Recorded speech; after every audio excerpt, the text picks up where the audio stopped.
আপনারা দেখতে পাচ্ছেন আমি একটা মিষ্টি কুমড়ার বাগানে, যেখানে প্রচুর পরিমাণ মিষ্টি কুমড়ার গাছ দেখতে পাচ্ছেন। বিভিন্ন কারণে আমাদের পায়ের গোড়া ফাটে, তবে এর মধ্যে অন্যতম কারণ হচ্ছে ভিটামিনের অভাব। বিশেষ করে জিঙ্ক, আয়রন এবং ক্যালসিয়ামের অভাবে পায়ের গোড়া ফাটে যায়। আর এই তিনটি পুষ্টি উপাদান পাবেন মিষ্টি কুমড়াতে। তাই বিভিন্ন শাকসবজি খাওয়ার পাশাপাশি এই মিষ্টি কুমড়া বেশি করে খাবেন। এছাড়াও মিষ্টি কুমড়া রয়েছে প্রচুর পরিমাণে ভিটামিন এ, যা আমাদের চোখ ভালো রাখে, রাতকানা রোগের ঝুঁকি কমায়। এছাড়াও রয়েছে প্রচুর পরিমাণে ভিটামিন সি, যা আমাদের চুল এবং ত্বক ভালো রাখে।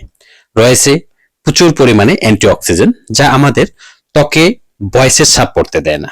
তাই মিষ্টি কুমড়া প্রচুর পরিমাণে খাবেন। মিষ্টি কুমড়াতে রয়েছে প্রচুর পরিমাণে পটাশিয়াম, যা আমাদের হৃদরোগের ঝুঁকি কমায়, হার্ট ভালো রাখে। এছাড়াও মিষ্টি কুমড়া বীজ হচ্ছে আমাদের আদর্শ প্রোটিন বা সুপারফুড, যা আমাদের শরীরে বিভিন্ন উপকারে কাজে আসে। তাই আপনারা যারা মিষ্টি